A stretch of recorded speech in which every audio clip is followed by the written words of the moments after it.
we'll spend a little time here with Melissus. So let's go to page 114. And really it's more like review of Parmenides. So number 1, page 115, Eric? Melissus last Or, of the page, sorry, fragment 1 on page, fragments. yeah, 115. Anything that ever was always have been and will always be. For if it had come into being, then before its coming to be, it must have been nothing. But if ever there was nothing, it would have been impossible out of nothing for anything to arise. So, anybody remember in Latin? Good. Ex nihilo nihil fit. Fit is theo fieri factus sum in Latin. It means to be made. It's the passive form of the word faccio. Facere. So that's that same idea. Ex nihilo nihil fit. From nothing, nothing can come. So there he states it again. It was already in Parmenides. And that's, important. And remember Father Anatolios in his the TKIP lecture. Remember he said that's a big difference, that the idea of creation ex nihilo, right? If nothing comes from nothing, then there can't be creation ex nihilo. Now, with Aristotle, we'll talk about that in the spring a bit and also next fall. Like his take on that, it's pretty complicated. But one thing to realize is that even some of the early fathers of the church, right? The early fathers of the church are Platonists, people like St. Justin Martyr, and so they're going to be using Platonic. They're going to be using Greek philosophy, and so they actually agreed with this, right? So they did not teach creation ex nihilo. Justin Martyr did not teach that, because ex nihilo nihil fit, correct? From nothing, nothing comes. So for him, matter was always there, and then God ordered the matter, just like Plato said, right?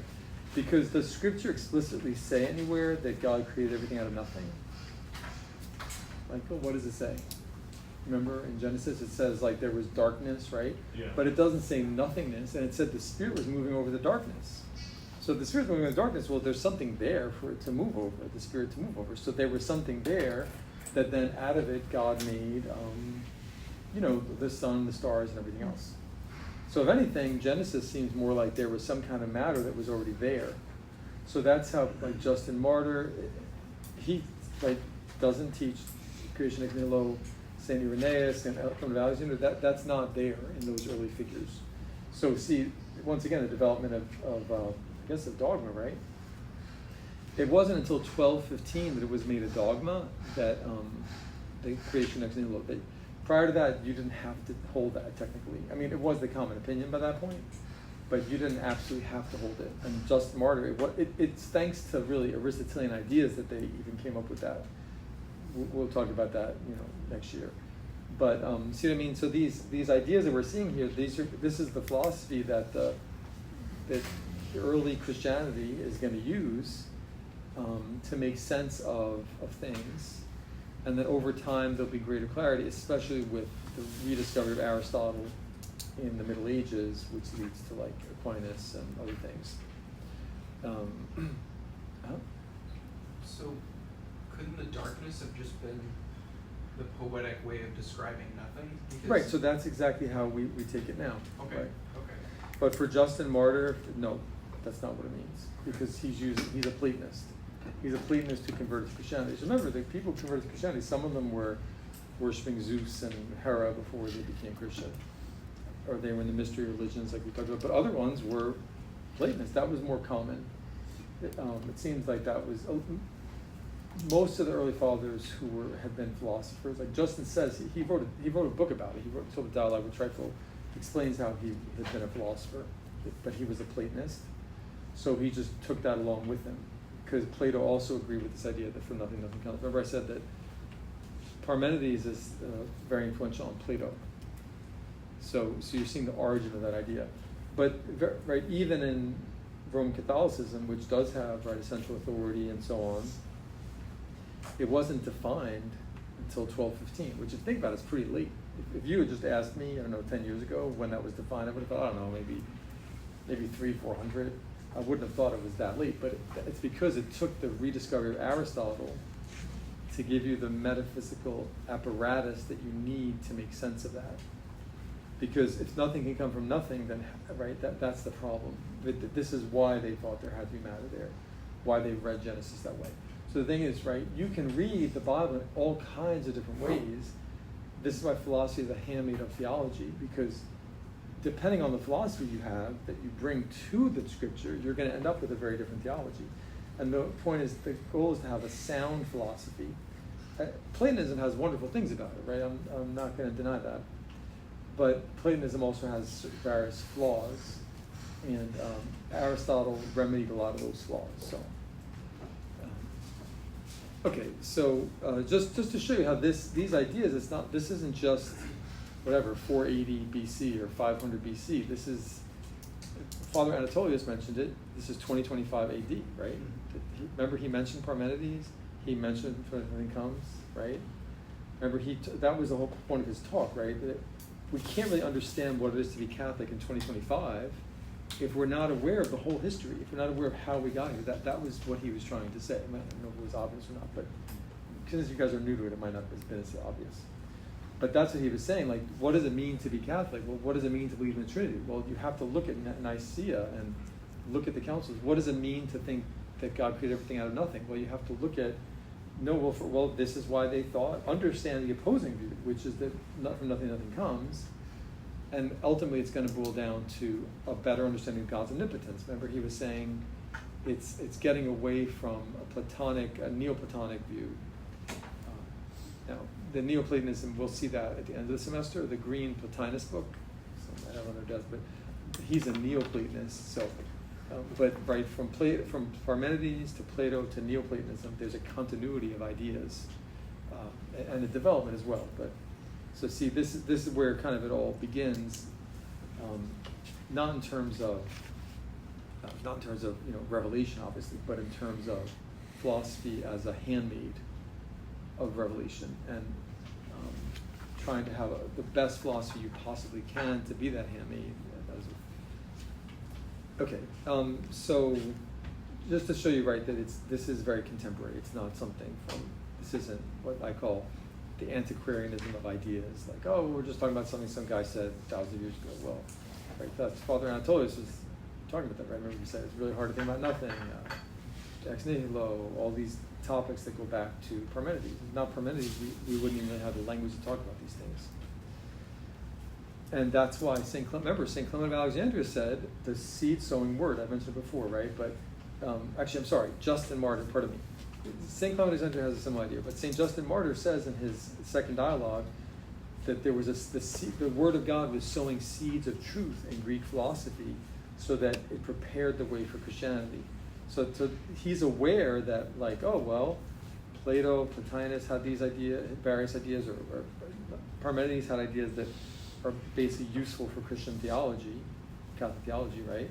And so that's how he explained it. How do they say these things that have certain truth to them or certain value to them?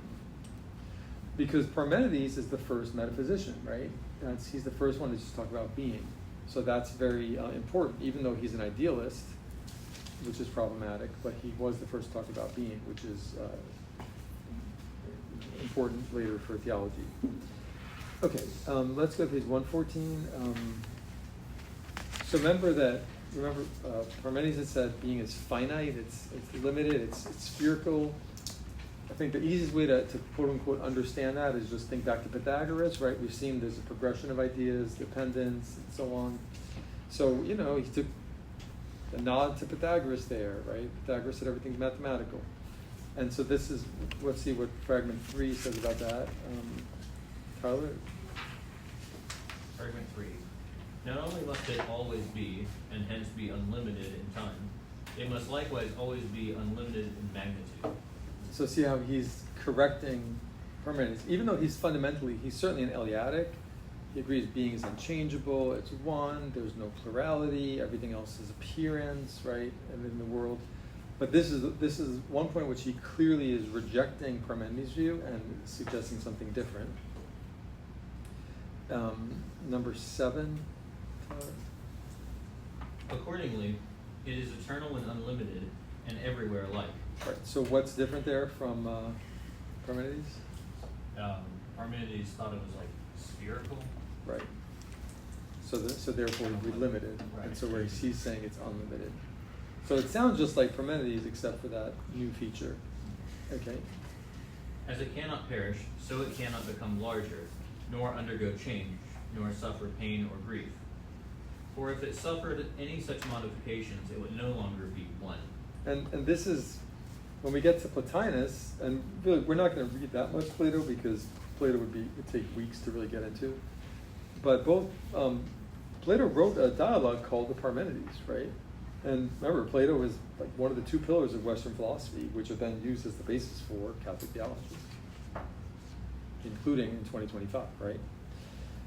To the present day. For it's suffered, it would no longer be one. So the way he's talking about the one, that's gonna then Plato is gonna talk about it, and Plotinus is gonna talk about it as well. And then the fathers of the church are gonna be reading Plotinus, and it's gonna now they're gonna take certain things from Plotinus and then reject other things, right? Obviously, they don't just take this wholesale, but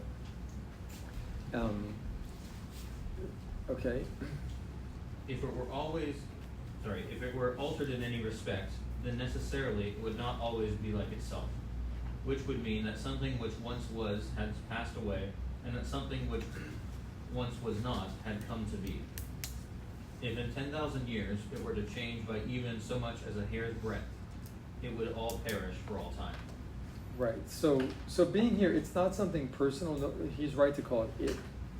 And I mean, what seems to be going on here is, I think we mentioned this before, right?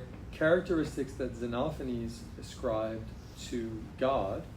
Remember, he said he doesn't move from place to place. He doesn't change. He doesn't. It's impious. It's impious to say that the gods or the divine had a beginning, is to say that it would have an end, right? That it's eternal. God is eternal. He's taking those characteristics and just applying them to being. And then what is being? Well, it's just being. There's not much of it. And he's describing the fact that it doesn't change. So see at the bottom of the page, right? It doesn't suffer pain. Things that it sounds a little bit like Xenophanes, except for the shift is from talking about God as the first principle to being as the first principle. Okay, like a D, right? What is does not move. There is what you would call verbal echoes of Xenophanes. Remember, Xenophanes says God does not move from place to place, right? Well, here he says being doesn't move from place to place. So do you see what's going on here? It's taking monotheism and turning it into a metaphysical monism, which is, by the way, what Wheelwright is aware of that. Wheelwright pointed that out in the introduction. So it's not like we're the first people to notice that. Huh? So it sounds like, he's bringing up pain and suffering a couple times. Uh-huh. Is he trying to answer an unasked question that, like, your pain is an illusion, kind of like some sort of Buddhist, like your pain is an illusion, it's impersonal, it's more deistic and pantheistic? It does make you think of, it does kind of make you think of Buddhism, right? That, or once again, Brahmanism. For like Brahmanism, there's Brahman that takes on different forms, but Brahman is always there, and it never goes away. It just takes on different forms. Now, here, being isn't really taking on different forms, so in that sense, it's different from Brahmanism. But yes, it is similar to Buddhism in the sense that there's an illusion, right? So you could apply it in a Buddhistic kind of way to your own pain and say, well, my pain actually, only being is real, so my pain can't be real, because that just makes no sense, because that's his argument. But is this a shift in Greek thought, going from like these gods are impersonal on Mount Olympus to like God? Like if somebody's asking him, okay, so what is my suffering then? What is pain? That is that's like transferring this impersonal deep God on Mount Olympus to like being and God is everywhere in all things and unmovable. Well, I don't really know if you want to say, the gods are certainly personal. The problem with them is not that they're not personal, the polytheism. The problem is that they're anthropomorphic. They're almost too personal. They're too personified, right? They have all the human characteristics. They have the good characteristics, but they also have all the bad characteristics. They even have bodies. They can be hurt. They can't be killed, but they can be hurt when they fight, like it happens in the Iliad. Ares comes down to help. He takes on the form of someone, and then he gets struck by a spear, and he runs away. He flies up into the heavens. So, but certainly that the Buddhist idea is that pain is an illusion, and so when he's saying being doesn't suffer pain, and if being is all that exists, then that it certainly coincides with. So it's reaching a similar conclusion from a different starting point, I think. And because especially in C there, the same reasoning applies not only to pain but to grief as well. So the unreality of grief or pain, which is something that Parmenides did not talk about. So see how there's a kind of there's always a kind of tradition, right? This Eliadic tradition. He's making a further application. Okay, let's go to text 8, testimony 8, I should say. But yeah, when you read them, you definitely notice similarities to the way that Xenophanes talked about God. But there's no God anymore. That's disappeared. There's not many gods, like Xenophanes said, but there's not one God either, right? There's just being. So that's why it said from a robust religious monotheism, where you're supposed to honor God and the lower gods as well, to abstract metaphysical monism. T8 is helpful here. Testimony 8 from Diogenes Laertius, who wrote Lives of Philosophers. He's about 200 AD. Let's see, Michael. Why you don't have to read the first paragraph about his life. Just read he held. Do you see on page 118? Oh, sorry. Good. Mm-hmm. He held the view that the universe is unlimited, unchangeable, immovable, and undifferentiated unity, and entirely full. So that's not the best translation. Universe, I think, universe is the word whole, right? The whole is unlimited. Because, well, how could he say it about the universe? Because, right, we already saw the universe is an illusion. The whole is unlimited. So Diogenes is a summarizer. So he's not really a philosopher per se. He's a kind of a historian of philosophy or a summarizer. So the details aren't always 100% right. Because, right, obviously, for Melissa's, being is all that exists. So being is unlimited. Well, that's correct. It's the opposite of Parmenides, who said it was limited. Unchangeable, immovable, undifferentiated, right? Everything that we saw, entirely full. Okay. He held that movement does not exist, but merely seems to. And he used to say that we ought to abstain from talking about the gods because there is no knowledge to be had of them. Right. So the reason I wanted to read it is because there he actually does mention, with Parmenides, you had, right, the goddess Justice, and like, does he think they're gods? I mean, he just doesn't say in the fragments. He doesn't address it. Are we supposed to take that literally or metaphorically? Right, it's hard to say. So, right, often in philosophy it can be hard to say. We saw that, right, as the mammals and mammary glands. Is that a specific difference? Is it a property? I don't know. Let's ask the biologist, right? I mean, it's hard to say. We ought to abstain from talking about the gods. So whereas Parmenides did talk about the goddess Justice, I don't know how we should take that. He's moving it, going a step further and saying we shouldn't talk about the gods. So he's basically saying, no, that's just a symbol. There's no knowledge to be had of them. What we can talk about is being. Now, technically, that's agnosticism, right? So that they're not, that you can't know about the gods is agnosticism. But remember, in the context of Greek society, I don't think he doesn't want to deny them because that could get him in trouble, right? That's called atheism. For them, atheism meant saying the gods don't exist, like Zeus and Hera and Apollo don't exist. That's what they called atheism, right? That makes sense, right? That's where we get our word atheism.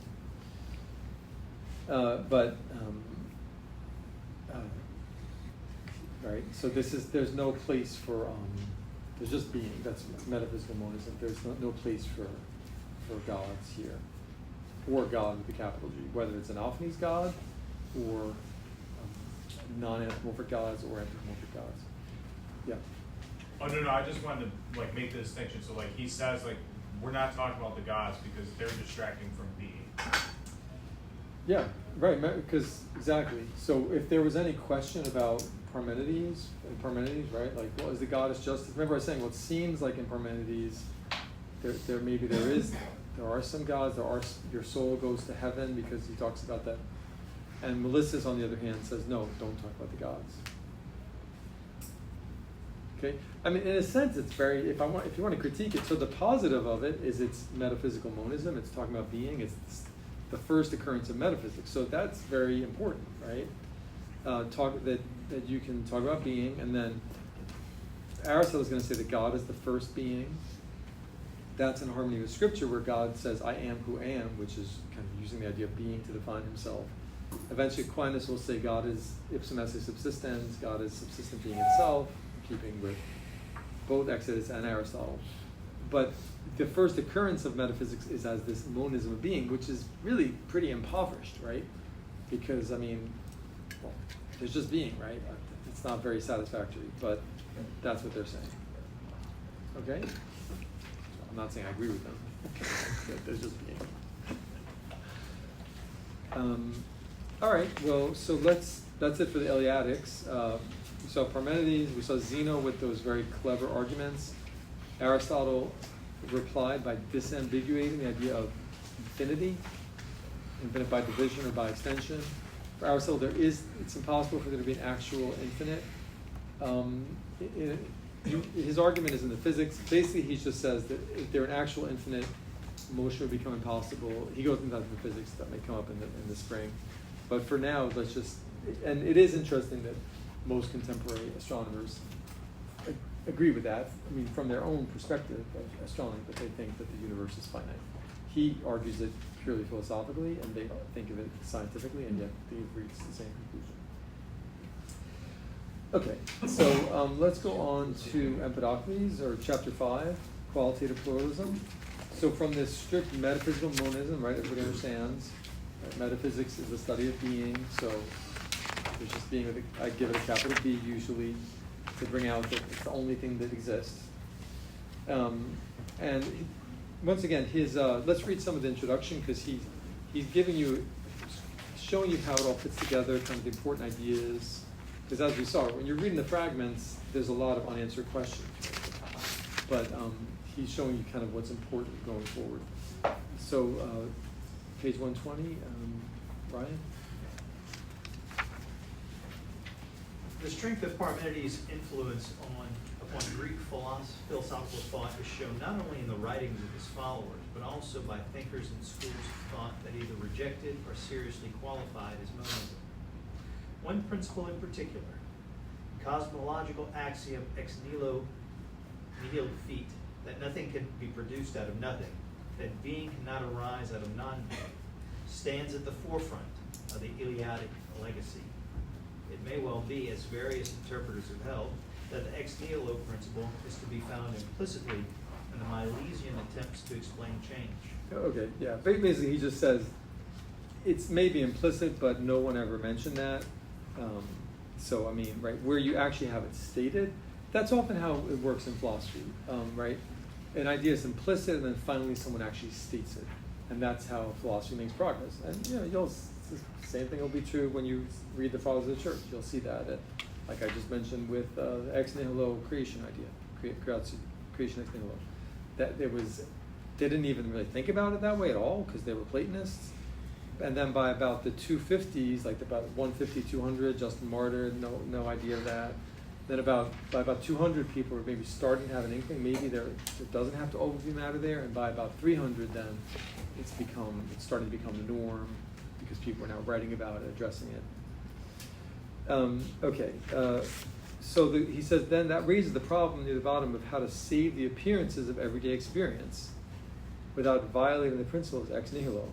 So the problem is, in everyday experience, it seems like there's change, but then how do we say there's change if something can't come from nothing? Because for Parmenides, he's using ex nihilo, right, nihil fit, against all change.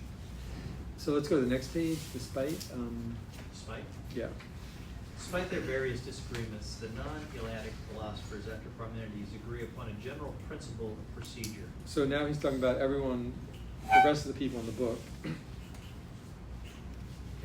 In one way or another, their solution consists in postulating that reality, however they define it, does not change. And by contraposition, that whatever does change is merely appearance.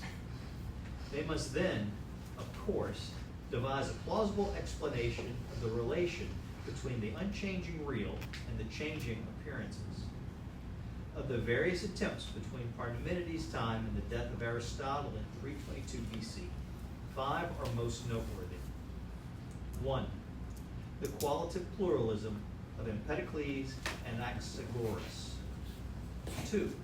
The atomism of Leucippus and Democritus. 3. The Pythagorean doctrine and its later form of certain pairs of opposites as ontologically intermediate between the one and the manifold world. 4. Plato's doctrine of unchanging forms and changing appearances. 5. Aristotle's analysis in the Physica 1.7 of change as triadic. The last two developments lie outside the scope of this present volume. The first 3 are to be examined in this and the next 2 chapters. Okay, so, right, the pluralism and then atomism. Okay, so let's go to page 122, Empedocles, Timothy.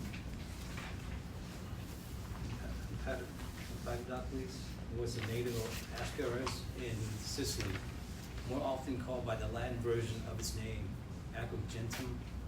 The traditional dates of this lifetime are 484 to 424 BC.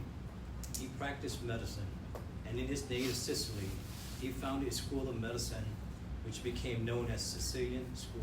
Right, so the reason we're reading this is because Empedocles, as we maybe have come to expect by now, right there, it is hard to interpret him. It does at times seem like he's contradicting himself. We've already seen that though with Heraclitus, right? Heraclitus says corpses are more worthy to be thrown out than dung, but then he says in Hades the souls smell. So does he think there's an afterlife or does he not? So the question is, what do you take symbolically and what do you take literally? Like, corpses are more fit to be thrown out than dung sounds like a literal statement about there's pointless to bury people. The only reason for that would be that there's no afterlife in terms of just the anthropology of burial rites. But then the Hades, the soul smell in Hades, they're smelling the blood, like in book 12 of the Odyssey. You see, all of a sudden taking the myth seriously. You see, but it's not easy to adjudicate and figure out what's going on. That's kind of why we read the mythology book. So even just knowing his background a little bit, that he's a medical doctor as that existed at that point in time. Go ahead. He was the author of 2 books. The one on nature, scientific and appropriate, as science was then understood, and the other entitled Purifications, of a more rhapsody and religious character, prophetic rather than investigative in tone.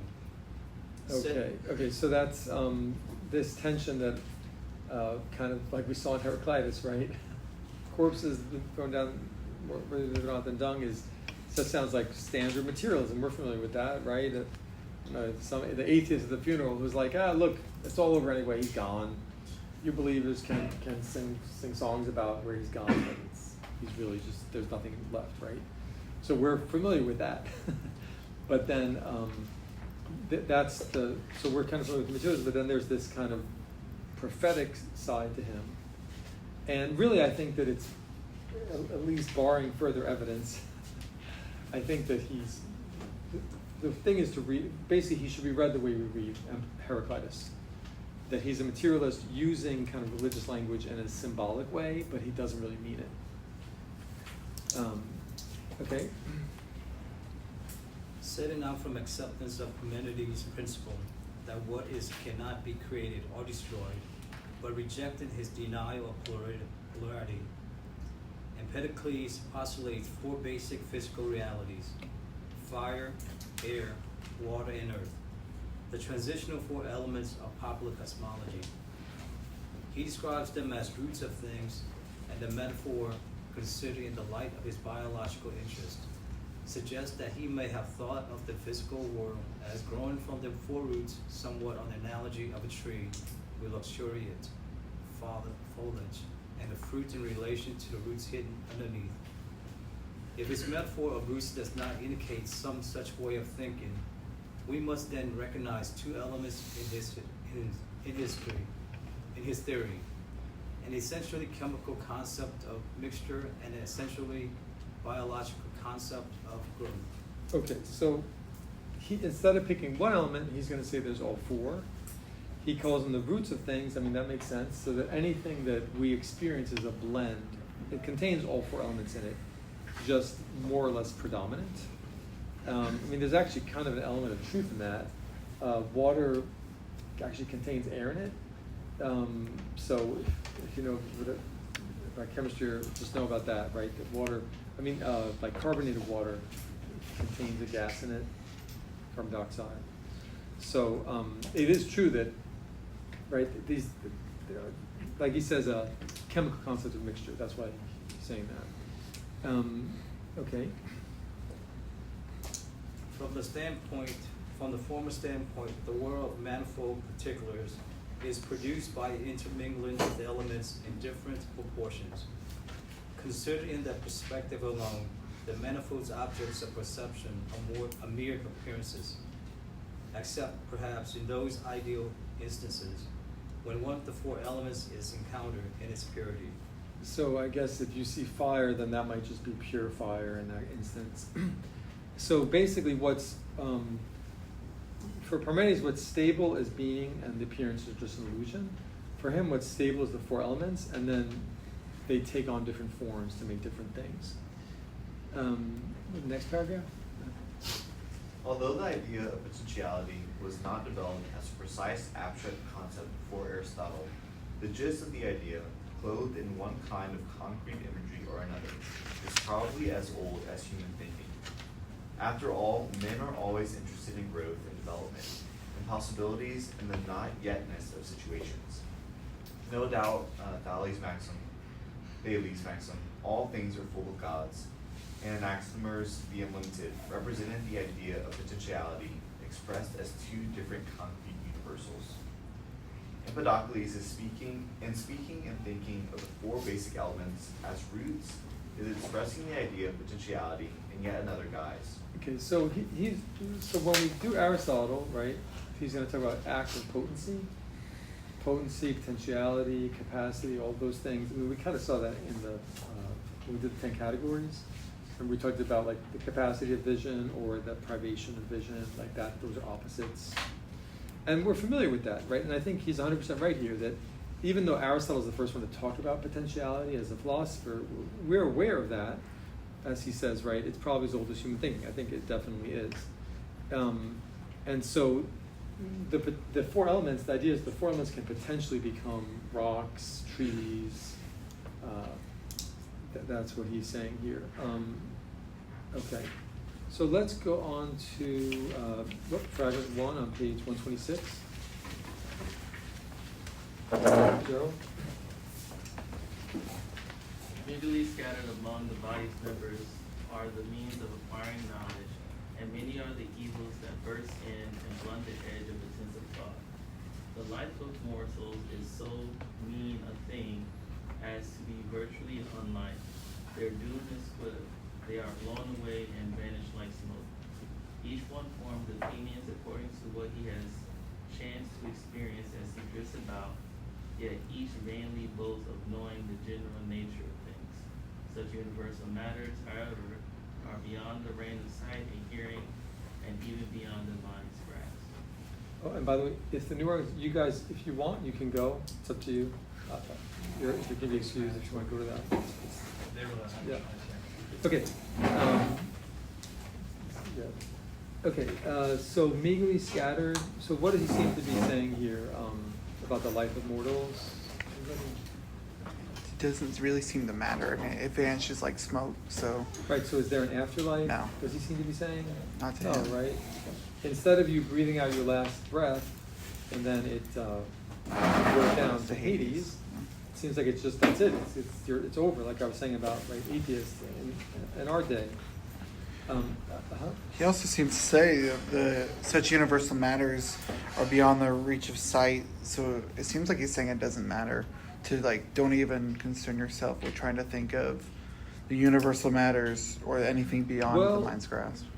Yeah, because that would be like an outright skepticism, Mhm. and so we'll see that with various of these pre-Socratics. Like even Xenophanes made statements like that.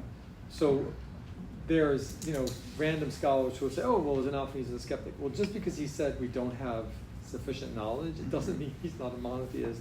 It doesn't mean he doesn't think polytheism is wrong. Mhm. So you don't really want to universalize Okay. the skepticism.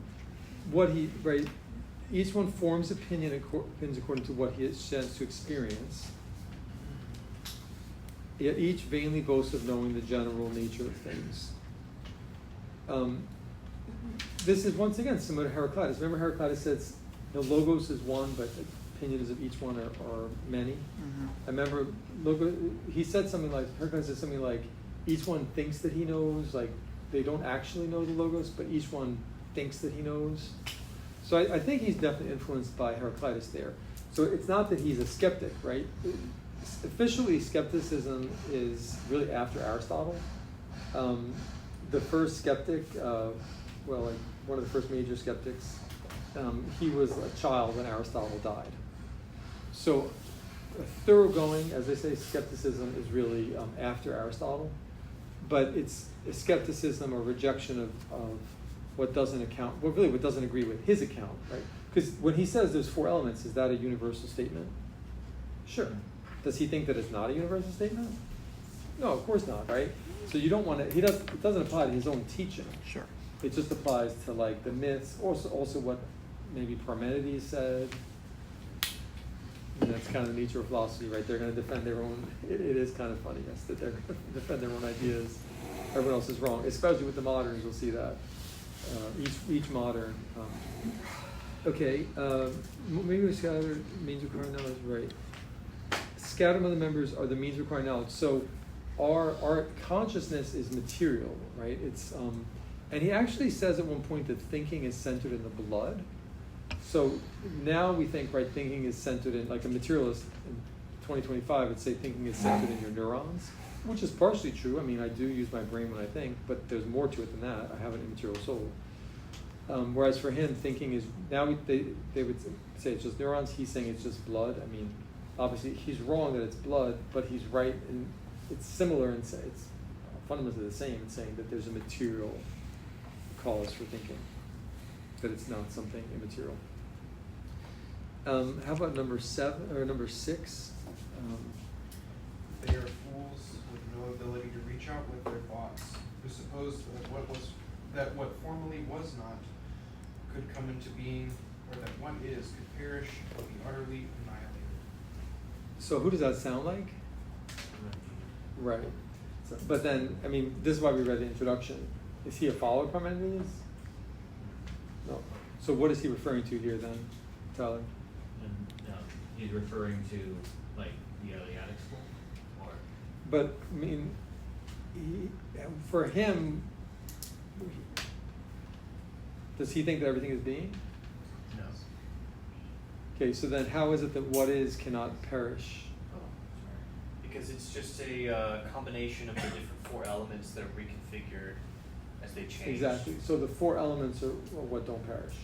The 4 elements just endlessly take on different forms. So, plants and animals perish, but the water and the earth and the water that makes them up lives on. It continues to exist. I mean, which is, true as far as it goes, right? It's true that when an animal dies, you guys all know about that. Right? It creates soil eventually. It turns into soil over time, and it decomposes and all that, right? So the matter will live on, right? The matter isn't annihilated when an animal dies. It just takes on a different form. So what is here is not being; it's the 4 elements. Number 8. And I shall tell you something more. There is no birth in mortal things, and no end in ruinous death.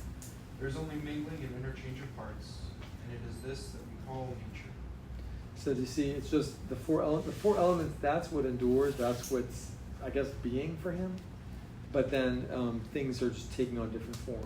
Yeah, It sounds like there's no, like how Christians believe that, you know, that men are rational and have a unique soul compared to plants and animals. It sounds like he's saying that there is no such difference.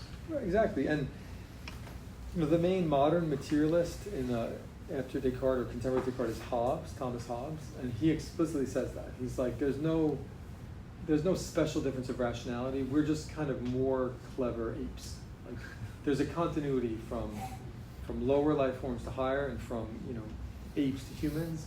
There's not some special difference that makes us unique.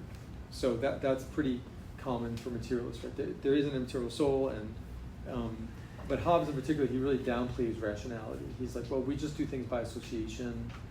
In the 20th century, that the most extreme form that ever took is called behaviorism. That everything we do is just kind of stimulus response. Okay, number 9. Who's reading? Actually, Christian, do you want to read number? Number 9. When these elements are mingled into the shape of a man living under the bright sky, or into the shape of the wild beasts, or planets or birds, men call it birth. And when these things are separated into their parts, men speak of hapless death. I follow the custom, speak as they do. So how would we characterize that then? Anybody? For Christian, yeah. So is it really birth? Because he says in number 8, there is no birth and there's no death. There's no end in death.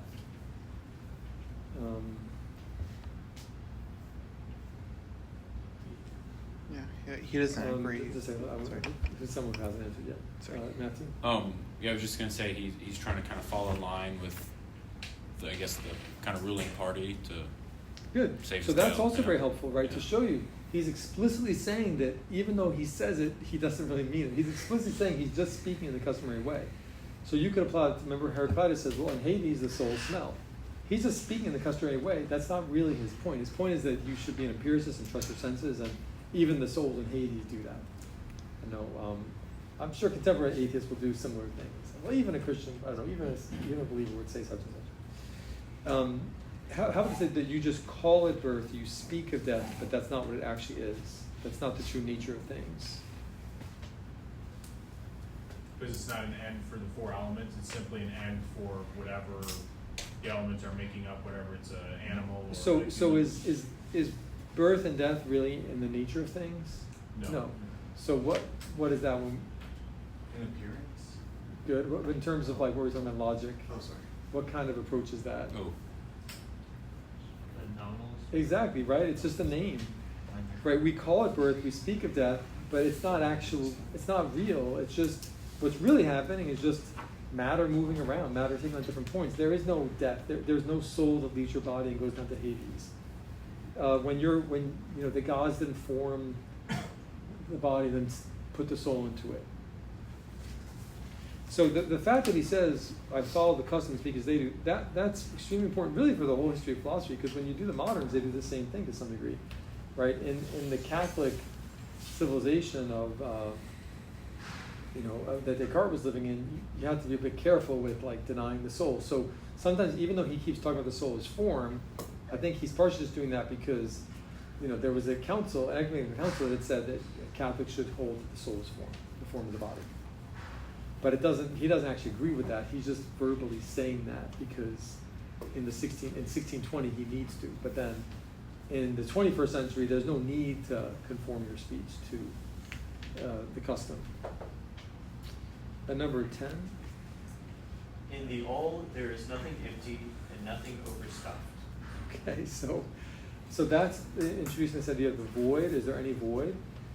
Ironically, where that began was with Melissus. Remember, Melissus said, "Being is full, it's whole." We saw in the Dionysius Laertius testimony. So, and then he's agreeing with that, but is he agreeing with it regarding being? No, regarding what? Because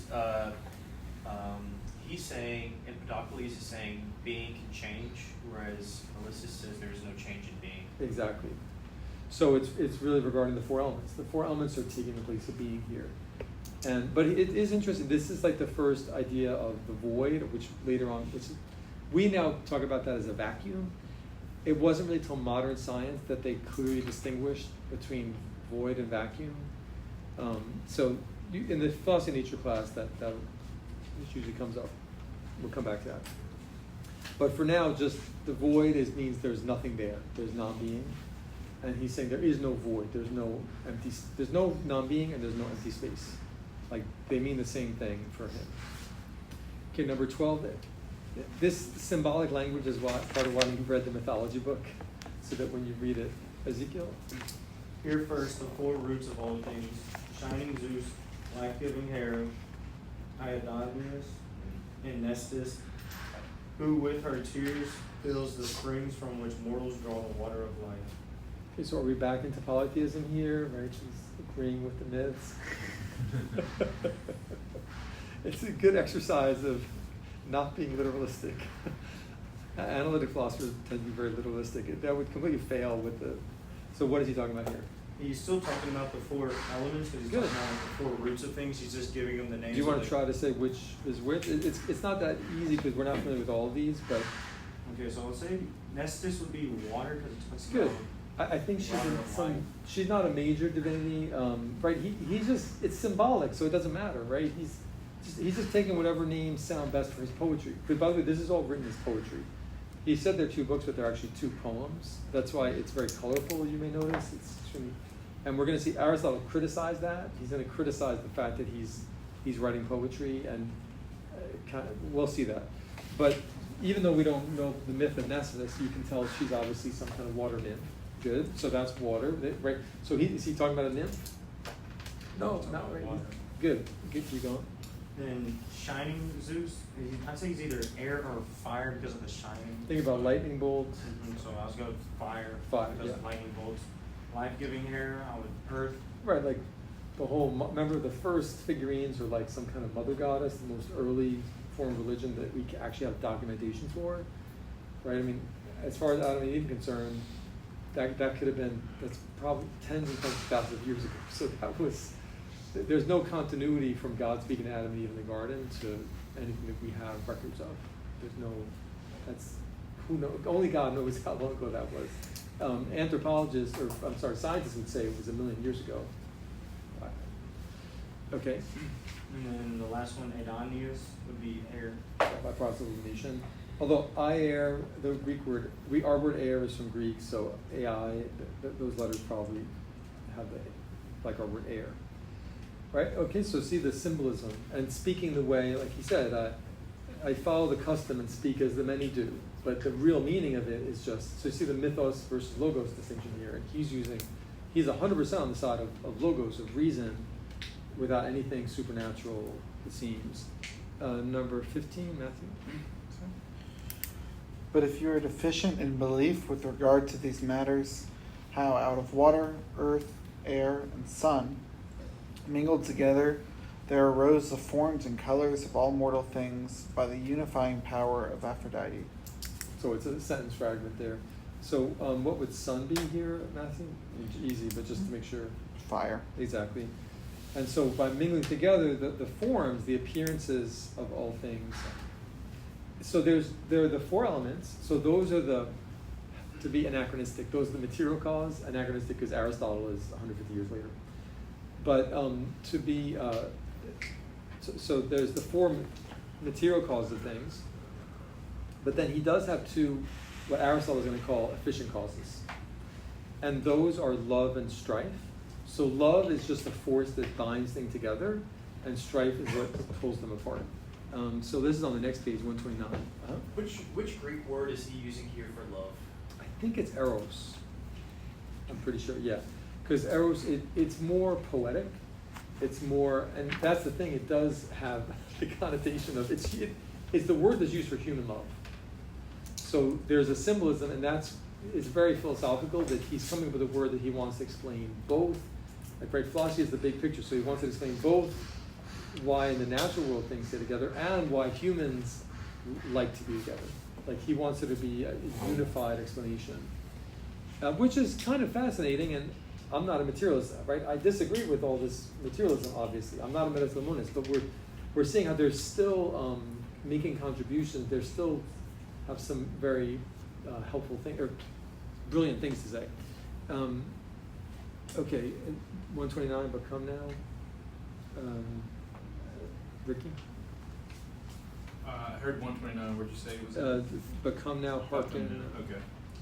But come now, hearken to my words. Learning will enlarge your mind. As I said before, while stating the boundaries of my discourse, I shall tell of a twofold process. For at one time there grew to be a single one out of many, while at another time there came to be many by division out of one: fire, water, earth, and the lofty height of air. Apart from these, and in balanced relation to them, is dreadful strife, while love resides in their midst throughout their length and breadth. Okay, so Heraclitus had said, basically Heraclitus had this idea of everything returning to fire and then coming out of fire, because remember, fire was a material element. And so here, instead of everything returning to fire, it's kind of like a cyclic process. And then coming out of fire, everything breaks down into the four elements and then comes back out of it. And so love and strife are what either unite things or separate them. And so he speaks symbolically about love as Aphrodite. Right, it's thanks to her that mortals enjoy thoughts of amity, of friendship, and do works of peace. They call her by the names of Joy and Aphrodite. Right, she moves about unseen. He's actually talking about what we would, to be hideously anachronistic, right? What we would call psychology or sociology, several thousand years later. Right, and he wants that explanatory principle to explain both. Let's see. So the ancient age of innocence. Let's see. Well, why don't we come back to that one later? But he's gonna remember. He's actually going to give you kind of his take on the state of nature, of primitive man, and he's going to say it was a time of happiness. So long before Rousseau's, but we can come back to that later. That's fragment 81. For now, let's look at page 131, number 20. Griffin. These two forces, strife and love, exist in the past and will exist in the future, nor will boundless time, I believe, ever empty the pair. Right, so the idea of them being forces. So, right, you have the elements and then you have these forces. It's not just, love is not just something for humans. Let's see, okay. So we read about the elements, we read about strife. That's what's in the on the definition sheet. Number 23, brother. In that condition, neither can the sun's swift limbs be distinguished, no shaggy mighty earth, nor the sea, because all things are brought so close together in a perfect superiority of the sphere. Right, so this idea of a kind of, I mean, basically a big bang, big crunch idea, right? That everything kind of gets crunched together into a sphere by love kind of forcing everything back together, and then it expands somehow by strife, and it makes the universe, and then eventually it'll do the same thing. Right, so that basically the world cycles, that the universe has a cycle to it. I mean, why would he think that? What would be his basis, maybe, if we're talking about that? Things die and things come into existence. Exactly. You just observe in nature that nature is cyclical, right? Things, the seasons repeat themselves, and things are generated, and then, like you said, there's a cycle to it. So he's just applying that to the universe, wondering how it works. Number 24 is on the same theme. Matthew. 24. Equal on all sides and utterly unlimited is the sphere, which rejoices in its circular solitude. Right, so all there is this sphere after like the big crunch, to use a contemporary term. The big bang is the opposite of the big crunch. How about number 28? Then all of God's limbs in turn began to quake. Right, so God here is just the universe, right? But we should be familiar with that by now. Remember Thales, all things are full of gods. Right? There's no discord in his limbs, so he's using this language, but it's all symbolic. He's just talking about everything being crunched together. And just in case, just to be clear about that, the testimonies confirm that. So let's look at page 150. Brother James. It says T33. This is from Plutarch, later figure. He was the element God, and that intermixture in the universe. Right. See, so as we've seen, and so to call the big crunch is quote unquote God. The limbs began to quake, meaning strife is going to start pulling things out again and making stars and eventually planets and eventually. But is there any actual God in our sense? No. Now he gives it a capital G, so I wouldn't give it a capital G there because I want to reserve God for personal God, true God, and so on. Okay, back on page 132. Let's see. Well, 132. Let's see. Okay, evolution of living forms. That's a big topic. So let's look at that on page 134. And even some of the other ones are already getting into that, like page 133, right? The top of the page. As the mingling went on, innumerable kinds of mortal creatures in great diversity were produced, a wonder to behold. So, was it the gods who made life? No, it just happened. It just happened by natural processes. The same way that the universe expands and diversifies by some natural process, by love and strife, and then it crunches back together by primarily love, which attracts things, right? So right, we already saw the idea of evolution with Anaximander, if you remember, and now this is the second person. So see, he's read the other pre-Socratics, and so he's actually going to be developing that more. Okay, so next time we'll do that, finish Empedocles, and we'll do Anaxagoras. Glory to the Father, and to the Son, and to the Holy Spirit. So was in the beginning, is now, and will be forever. Amen. Sorry, I went a little bit over. I didn't realize. Feel free to let me, if I go over, just raise your hand and let me know, because I didn't know there was 10:18. Should we? With them leaving, it kind of threw me off. Should we expect a quiz on Friday? No quiz Friday, guys. Oh, and since we have an exam, I won't give you. I don't give a quiz if there's an exam. Thank you.